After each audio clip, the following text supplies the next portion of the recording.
네, 한 주간의 이슈를 살펴보는 주간 이슈픽 국회 방송의 김희연 기자와 함께 하겠습니다. 김 기자 어서 오십시오. 반갑습니다. 안녕하세요. 네, 첫 번째 이슈부터 살펴보도록 하죠. 네, 이해찬 별세. 네, 국무총리를 지냈던 고 이해찬 민주평화통일 자문회의 수석 부의장이 별세하면서 조문 발길이 이어지고 있습니다. 네, 이번 주 초부터 장례가 치러졌죠? 네, 그렇습니다.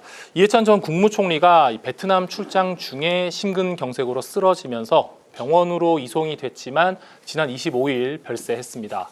시신은 27일 오전 인천국제공항을 통해 국내로 운구됐고 기관 사회장으로 내일까지 장례가 치러집니다. 네. 이 공항에서부터 고인을 맞이한 우원식 국회의장은 힘들고 아픈 사람을 먼저 나서서 치유하려고 했던 우리 시대의 큰 스승이라며 고인을 추모했습니다. 우 의장의 추모 발언 들어보시죠. 네. 민주주의의 큰 별이 타결을 하셨는데 너무나 안타깝고 그분이 뜻하셨던 나라를 제대로 세우고 힘이 약한 사람들을 제대로 보호하는 정치, 그 뜻을 저희들이 잘 이어가야 되겠다. 네, 정치권에서도 조문의 발길이 이어지고 있죠. 네, 그렇습니다. 민주당은 이번 주를 추모와 애도 기간으로 지정하면서 고인을 기렸는데요. 특히 정청래 대표는 상주 역할을 맡아 장례 내내 빈소를 지켰습니다. 네. 정 대표는 고인이 1970년대와 80년대 독재 정권의 탄압 속에서도 굴하지 않은 민주화 운동의 정신적 지주였다며 민주주의의 거목인 이 전 국무총리의 영면을 기원한다고 밝혔습니다. 국민의힘에서도 장동혁 대표를 비롯한 지도부가 빈소를 찾아 조문했습니다. 장 대표는 고인의 뜻을 받들어 더 나은 좋은 정치를 하겠다고 말했습니다. 네, 고 이해찬 전 총리 장례식 내일 마무리가 되는 거죠? 네, 그렇습니다. 내일 오전 이 장례 절차가 마무리되면 오전 9시 국회의원회관 대회실에서 연결식이 거행됩니다. 서울대병원 장례식장에서 발인한 뒤 고인이 생전 마지막으로 근무했던 장충동의 민주평화통일 자문회의 사무실과 여의도 민주당 중앙당사 등에서 노제를 지내고 국회로 이동할 예정입니다. 연결식 후에는 서울 추모공원에서 화장을 한 뒤 세종시 은하수공원 묘역에서 평장묘 안장식이 진행됩니다. 네, 다시 한번 삼가 고인의 명복을 빌겠습니다. 바로 두 번째 이슈픽 살펴보죠. 민생 법안 처리. 네, 이번 주 이 추모와 애도 분위기 속에 국회는 어제 90여 건의 민생 법안들을 처리했습니다. 네, 어떤 법안들이 통과가 됐는지 전해주실까요? 네, 여야는 고 이해찬 전 국무총리 추모 주간으로 최대한 정쟁은 자제하고 어제 본회의에서 쟁점이 없는 민생 법안들을 처리했는데요. 우선 국가전략산업인 반도체의 경쟁력 강화를 위한 반도체 산업 경쟁력 강화 및 지원 특별법이 통과됐습니다. 반도체 시설 투자에 대한 세액 공제를 확대하고 연구개발 비용에 대한 세제 혜택을 강화하면서 대규모 투자를 유도하도록 했습니다. 또 공휴일법 개정안이 통과되면서 올해부터는 7월 17일 제헌절도 공휴일이 됩니다. 네. 이 밖에 불법 복제물에 접근하는 링크 주소를 제공하는 것도 저작권 침해 행위로 간주하고 형벌도 강화한 저작권법 개정안이 통과됐고 콘서트와 스포츠 경기 등의 암표를 막기 위한 국민체육진흥법과 공연법 개정안도 처리됐습니다. 이 매크로 프로그램 이용 여부와 관계없이 모든 형태의 입장권 등에 대한 부정 판매와 구매를 금지하고 위반 시 판매 금액의 50배 과징금과 취득한 이익을 몰수하도록 했습니다. 네, 우리 이제 국회 입법 처리 속도가 늦다. 이게 이제 뭐 최근에 대통령도 그런 발언을 했었는데 마음만 먹으면 90여 건의 입법도 이렇게 전광석화와 같이 처리가 될 수 있다는 것도 다시 한번 확인을 했습니다. 자, 마지막 이슈픽 살펴보죠. 선거구 획정 논의. 네.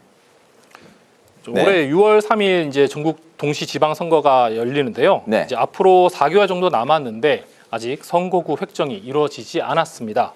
이 공직선거법에 따르면 이 지방선거 180일 전까지 선거구가 확정돼야 하는데 네. 이제야 논의가 시작이 됐습니다. 이 여야가 전국 갈등 사안으로 대립하다가 정개특위 구성이 늦어지면서 지난 13일에서야 첫 전체 회의를 열었고 지난 26일에 본격적인 선거구 획정 논의에 돌입했습니다. 그렇군요. 빠르게 논의가 진행돼야 할 것 같은 몇 가지 이제 쟁점들이 있는데요. 우선 헌법재판소가 지난 지방선거 결과에 따라서 전북의 장수군 도의원 선거구가 위헌이다 이런 결정을 내렸죠. 네, 그렇습니다. 이 현행 공직선거법에는 인구수가 5만 명이 안 되더라도 자치군에는 적어도 1명 이상의 시 도의원을 배정하도록 돼 있습니다. 네. 그런데 헌재는 법 취지가 그렇다 하더라도 인구 비례의 원칙에 의한 투표 가치의 평등에 반한다고 지적을 했습니다. 이 선거구 간 인구 편차는 이 기준에서 위로 50%, 아래로 50%를 적용한 3대1 기준을 따르고 있는데요.